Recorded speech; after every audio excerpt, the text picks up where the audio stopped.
Welcome to News Updates on Cleveland TV. I am Habib Babarindi.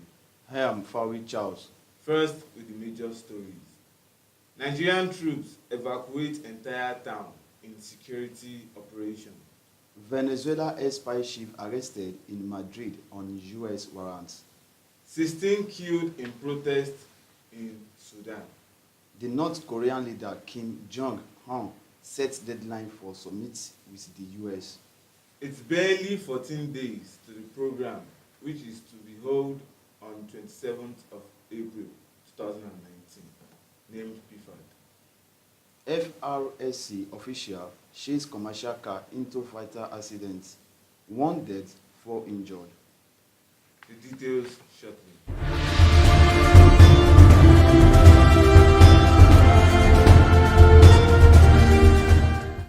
Up to 10,000 civilians have been forcibly relocated because of a military operation against Boko Haram in northeast Nigeria.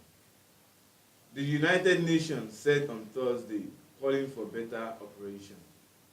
At least 2,000 people were initially said to have been moved 40 kilometers from Jakana to the Borno state capital, Maiduguri, on Tuesday. But the UN said 5 times as many were forced to flee.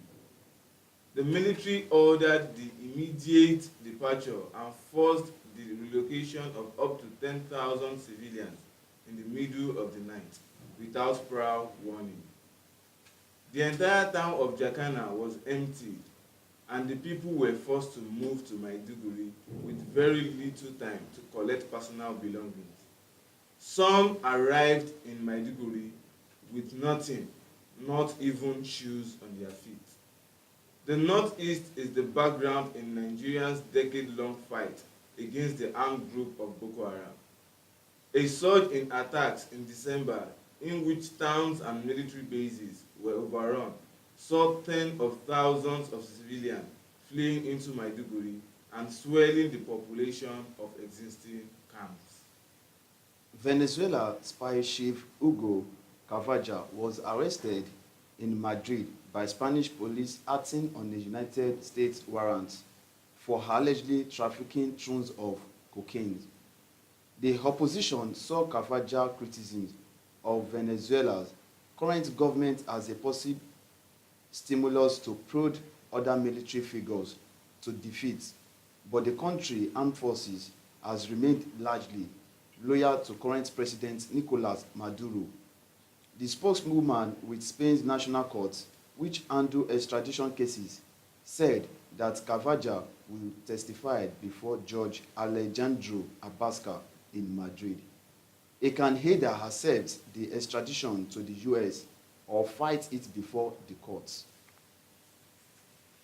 At least 16 people were killed and 20 others injured by stray bullets at protests and sit-ins on Thursday and Friday.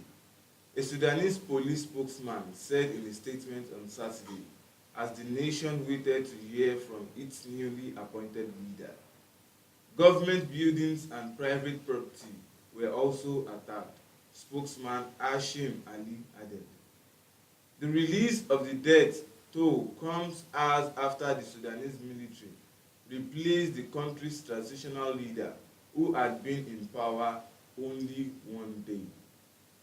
Thousands of jubilant protesters celebrated in the streets of Khartoum on Friday after Defense Minister General Awad bin Auf announced he was stepping down as the head of the ruling military council.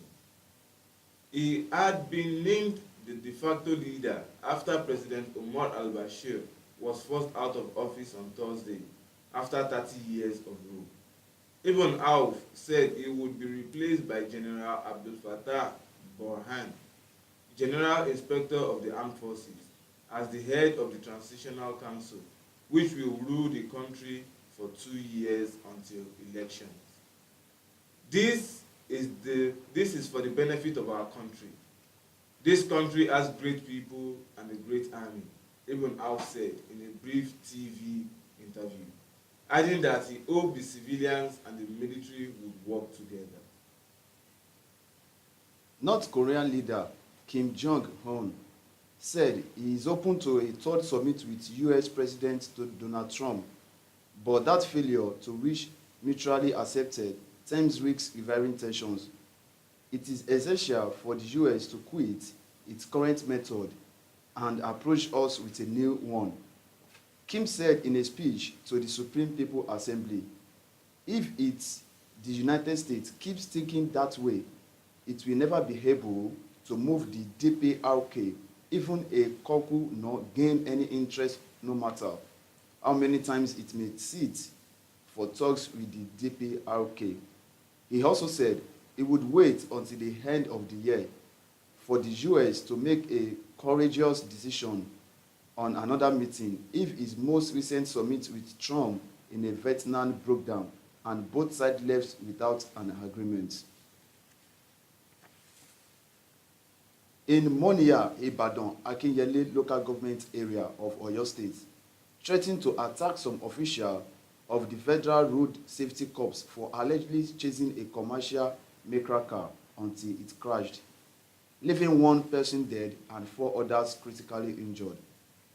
According to a eyewitness, the Federal Road Safety Commission van marked 1139 gave the Micra car with number plate Lagos 831 DH a hot chase after the driver refused to stop when it was stopped at the checkpoint at Ojo.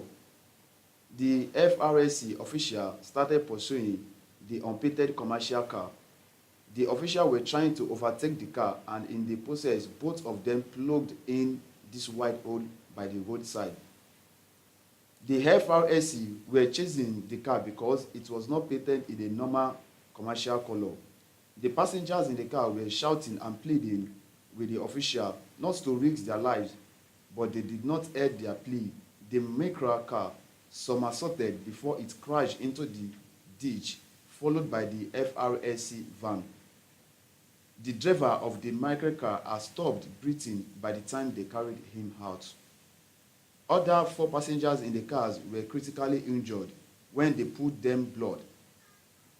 Blood covered all over. One of the drivers who was weeping said he was at the motor park when he received a call that one of our vehicles has crashed.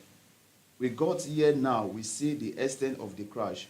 Why all those FRSC officials causing death instead of saving lives? To the amusement of the sympathies, the FRSC official who got there were just trying to cover the code of the car. This is a number of the bonnet and the side of the door. They opened the bonnet and the car door to conceal the code. If they were right, would they be doing that? The eyewitness said, with some minutes after the accident, the Federal Road Safety Commission official came to evacuate their van, leaving the car it crashed and forced into the accident. It's barely 14 days to the program, which is to be held on the 27th of April 2019 by Cleveland Global International, named PFAD. PFAD is the proper integration for Africans in diaspora, whereby Africans living in diaspora will be able to portray the African attires, African foods, African fashion. There will be fashion portrayed on this day, and also African fashion, and so other ones will be on this day. This program is to occur on the 27th of April 2019 in Per Mallorca, Spain. And the event is absolutely free. That's all we have for you on news updates on Cleveland TV. For more videos, simply log on to our website on www.cleveland.com. I still remain Abib Babarindi. I'm Fawi Charles. Thanks for watching.